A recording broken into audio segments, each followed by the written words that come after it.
Oramizda ishlaydiganlar yoki qo'lida yosh bolasi borlar bormi? Sizga ham tanish holatmi? Bunaqa tansiq taomlarni, pishiriqlarni qilishga qo'lingiz umuman tegmayaptimi? Bor yo'q 2 soat vaqtingizni ajratsangiz, qarabsizki 4 ta shunday tansiq taom. Agar hali ham video ko'rishni davom etayotgan bo'lsangiz, bitta yurakchani bosib qo'ying, ko'rib xursand bo'laman. Margarin bilan unni kroshka qilib olamiz. Smetanaga tuz va soda solib yaxshilab aralashtirib olamiz. Tayyor bo'lgandan keyin kroshkali massaga solamiz. Ustidan muzdekini tuxum solib, qo'lga yopishmaydigan o'rtacha qattiqlikdagi bo'lgan xamirni qorishni boshlaymiz. Xamir teng 8 ga bo'linadi. Agar tarozingiz bo'lsa, yana ham yaxshi. Tayyor xamir biroz tingunigacha orasiga nachinka tayyorlab olamiz. Men 2 xil nachinka qildim. Mol go'shti qiymasidan va tovuq go'shti qiymasidan. O'zim har doim yaxshi ko'rib iste'mol qiladigan Spice Expert ziravorlardan ham qo'shib oldim. Tabga ko'ra tuz solib, yaxshilab aralashtirib olamiz va to'rga bo'lib olamiz. Men buni muzxonaga qo'yib, muzlatib qo'ymoqchiman. Shu sababli idishdan oson ko'chish uchun tayyor konteyneriga strech qilib qo'ydim. Har bitta zuvalani shu ko'rinishda ochib olamiz.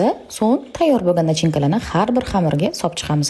Tovuqli massani ustidan qirg'ichdan chiqarilgan yaxshi eriydigan sirni sepib oldim. Endi har birini ustini yopib chiqamiz. Etlarni yaxshilab chimchilab, chiroyli qilib, bir dona tuxumni chaqib, yaxshilab aralashtirib, ustiga to'yintirib surib olamiz. Tovuq va go'shtliga aralashib ketmasligi uchun ustiga o'zingizlar belgi qo'yib qo'yinglar. O'zim ajratishim uchun ustiga shunaqa chizib chiqdim. Xuddi shunaqa usulda bitada 4 ta go'shtli pirog qilib qo'ysangiz, vaqtingiz ancha-muncha tejaladi. Ta'miga keladigan bo'lsak, umuman o'zgarmaydi. Ustiga Spice Expert kunjutlardan sepib olamiz. Ustiga kunjut ko'proq sepilsa, ta'mi yana ham zo'r bo'lib chiqadi. Endi xuddi shu holatda muzxonaga qo'yib qotiramiz. Usti tuxumlari qotgandan keyin yaxshilab strechlab qo'yasizlar. Bitta yurakchani bosib qo'yishni unutmadingizmi?